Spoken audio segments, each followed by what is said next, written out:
This chapter discusses the process of selecting and screening employees that would fit the requirements of the hospitality organization. Further, techniques about training, developing, empowering, and equipping talents to fit into the culture of the organization shall be discussed as well. This chapter explains the role of employee empowerment and how it can affect the services provided by hospitality organizations. Moreover, this part of the book imparts the importance of having the right mindset in the organization and how culture influences employee productivity in the organization. At the end of this chapter, the students should be able to understand the process of recruiting employees and be familiar with the approaches and techniques of interview and screening of job candidates. Understand the training and development techniques used by the tourism and hospitality organizations. Know how tourism and hospitality employees are trained to provide outstanding guest services. Know why hospitality organizations value their employees through empowerment, and understand the importance of managing and equipping employees of the right mindset as being part of the organization. Every tourism and hospitality organization, whether it is a travel agency, hotel, restaurant, resort, lodging house, spa, amusement park, and the likes, would want to be known as a business that provides the best quality of service and uniqueness. These can only be realized if the services that they provide are acceptable to the guests or customers. Since customer expectations differ from one to the other, the organization are anticipated to provide the best services that they can to avoid any unhappy guests. Any guests dissatisfied with the services that an organization renders would not only be a lost opportunity to earn profit, but also a non-believer that would spread displeasure in the organization to other potential guests. Repercussions resulting from this may be immeasurable and can affect the operation of the organization. Among service-oriented organizations, a vital role is played by the staff in rendering the services that the organization promises to provide among expectant guests. Unlike in the manufacturing industry where success is mostly measured by the quality of the product produced, the product in the service industry starts and ends with the interaction of guests and staff. A successful service is measured starting from initial salutation to the guests when they inquired about the company and ends after a staff member has called and thanked them for choosing the organization. These could only be provided by competent and dedicated staff that are willing to go the extra mile for the ultimate guest experience. Whenever there is a need for workforce requirement or there would be a position to fill in the department, it is often referred to the Human Resource Department or to the Talent Acquisition Division of the organization to find a suitable person for the spot. This is the correct and usual process. But it is also important for a person, as a future manager, to study and understand this process to facilitate efficiency and accuracy of finding the right person for the position in his/her team or department. When hiring employees for the department, it is best to look first at the requirements needed for the position rather than looking at the applicants. Short-sighted managers would often look at applicants' credentials and experiences before even considering if the tasks and responsibilities required of the employee fit the applicant. Consider a systematic and exhaustive assessment of the employee needs of the organization in order to identify the needed competencies and specific forming a team for a long run to avoid spending time of doing the process repeatedly. Job requirements of the organization. Further, managers should always consider the repetitious exercise would be resource-consuming and counterproductive. Tourism and hospitality-oriented organizations look for other factors aside from the usual credentials required to land a job, such as educational attainment, physical features, and skills. Since the employees are often interacting with guests, organizations seek employees with the abilities that could provide the best guest services. Applicants should have the right attitude and character, such as friendliness, grace under pressure, integrity, and going the extra mile to be strongly considered by companies.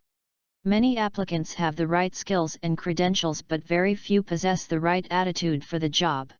In the service organization, specifically in the hospitality and tourism, it is a must that frontliners must possess extraordinary traits that are not common among all employees of the organization. The different traits that should be possessed by the frontline employees include service-oriented, empathic, enthusiastic, responsible, polite, considerate, conscientious, and customer-focused. Tourism and hospitality industry organizations would least likely want to hear or experience complaints about the services they render. The situation may be very minor to an unsuspecting eye, but the impact could be devastating to the organization. A misstep or an unattended request may result in a disappointed guest who may no longer intend to return to the establishment, or worst, it can aggravate a deluge of negative comments on social media. It may cause a storm that may crash the image that the organization built through the years. In order to avoid such, organizations invest on their employees by continually exposing them to training and further development. Hiring the most qualified and skillful staff does not mean that the service would turn into the desired result of the organization. Whether the employee is a new member of the organization or even the most veteran staff in the plant all require training to perform their jobs properly. The new employee needs to be trained how to deliver services and to perform tasks consistently based on the values and practices of the organization. Veteran employees need to be updated and reminded of the policies, practices, culture, and strategies of the organization. Sometimes, too much familiarity in the organization leads to neglect and complacency that affect the services of the organization. Further, the tourism and hospitality industry is a service-intensive business and interaction with customer is constant. There is no room for failure in the delivery of superb services that are expected by the guests. Each employee should be trained and made to understand the value of providing the best guest experience. The training should also equip the employees with knowledge on proper anticipation in order to provide for the customer's expectation and to figure out solutions on situational problems that may arise spontaneously. To make the training effective, there should be a process to approach these concerns. The first step is to conduct an analysis of the training needs of the employees. Managers can start investigating the strengths and weaknesses of the concerned departments to identify the needs to be addressed, whether through training or reorganization. It is through proper investigation where managers can review if the issues or concerns are about skills and competencies that the company should deliver, or are specific functions or tasks to be performed by an employee, or are about an employee who should perform the expected output. A properly defined issue or problem would set forth a correct training program for the employees. Once training is administered, the organization should monitor the progress of the employees, the tourism and hospitality industry or stability of the system or processes, and the consistency of the service. Together with the monitoring and evaluation of performance, training should be a continuous process. Trainings can be conducted in two ways, external or internal. Organizations have the option of choosing any of the two types depending on their choices and abilities to conduct training. External training is conducted by training organizations and training consultants who have the expertise and resources to handle coaching skills, needs, or any topics required by organizations. These training organizations may vary, from a big organization that has a pool of trainers that can provide specialized training for the whole organization or a small organization that specializes in a particular field, such as flight attendant training or tour guide training. These training firms cater to service organizations that require specialized trainings for a small group participants in the organization. The trainings required may be to learn specific skills or proficiencies and oftentimes needed within a defined period of time. Further, these training organizations can also customize trainings based on the requirements of the contracting company. Internal trainings, also known as in-house trainings, are often done by the department within the organization involved with the training and development of human resources or talents. Major organizations see it fit to maintain a training department so that it can personalize the training of its employees and emphasize the type of service and culture that the organization wants to portray and provide to its clients. 2. Internal trainings, also known as in-house trainings, are often done by the department within the organization involved with the training and development of human resources or talents. Major organizations see it fit to maintain a training department so that it can personalize the training of its employees and emphasize the type of service and culture that the organization wants to portray and provide to its clients. Staff who are in contact with the guests must not only be equipped with proper training and knowledge about the tasks ahead, but must also be motivated to render the expectations of the customers. Companies should encourage new ideas and behaviors of internal employees. When employees have a more open attitude, it is easier for customers to accept new services and products, which is conducive to the performance of the company. Most common belief is that when employees are well compensated, it immediately equates to being motivated. But motivation is an idea that is more than just willingness to work just to satisfy an employee's economic needs. Employees may be motivated to join and be with the organization because the staff saw the opportunity to fulfill their dreams and meet their needs. Compensation, economic needs, is one of the primary reasons that influence employees to choose a particular organization. Other employees choose to stay and work with an organization because they work well with co-employees and have a sense of belongingness, social needs. Others are with the organization because they see the opportunity to contribute and share their expertise, achievement needs, and some feel that they are appreciated and valued, recognition needs, by the organization. Another aspect in order to encourage employees to perform better and develop into becoming role models in the organization is to provide them opportunities to make decisions in relation to the performance of their jobs. Giving them the responsibility to make decisions that can influence the outcomes enables the employees to better understand and appreciate the value of performing well in their jobs and being recognized as trusted members of the organization. Many hospitality organizations utilize employee empowerment to send signals that the staff are trusted by managers to make the right decisions at the right time to provide guests the best service expected. Not all employees are given the opportunity to be empowered. But once employees are given the responsibility to make decisions, they are expected to know what to do and are trusted to execute the tasks beyond what is expected of them.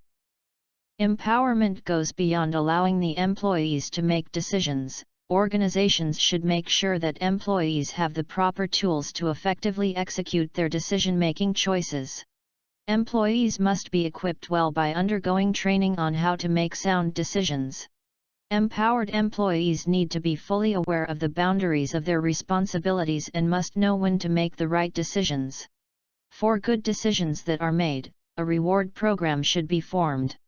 Rewarding employees who made the right decisions shows that the company recognizes their efforts. It also strengthens the resolve of employees that when they utilize empowerment properly, then their efforts are worthy. Empowerment can only be effective if it serves the right purpose. Not in all situations can we say empowerment is effective. Most hospitality organizations apply empowerment when the services they render are customized or personalized, the connections with customers are long-term, the factors affecting the business environment are constantly changing, or their employees have strong interpersonal skills. Employees are more likely to accept brand values and to align their attitudes and become committed to the brand if they perceive that the brand authentically embodies the values they communicate to external customers and that these values are congruent with their own. A culture in the organization is often referred to as the values, way of life, or philosophies embodied by each member of the organization. Most of the time, the culture is created by the organization to serve as the identity that it would like to project among its customers. Culture is an action or an attitude on how employees should perform and think in the performance of their jobs. Culture may change through time depending on the direction set by the organization. Sometimes, Influences by new members from their past work experiences can create changes in the organization. Managers of the organization in charge of maintaining the values and ideologies should be aware of the possible effects that can either be detrimental or beneficial to the established norms. If employees are properly taught about the organization's culture, they would be able to discern how things should be, to distinguish what is right and wrong, to differentiate the preferred and not preferred actions, and to deliver the expected performances. Among many organizations, especially those that have large number of employees, may experience a formation of subcultures. Subcultures develop oftentimes among large companies composed of many units with many members involved in the culture. These units may create their own subculture unconsciously different from the other units, especially if the exchanges, interactions, or communication with the other units are not regular. Other factors may also contribute to the creation of subculture, such as cultural ethnicity, nationality, faith, and geographic settings. Culture should be properly communicated among the members of the organization to affirm and reinforce the shared beliefs, values, and norms.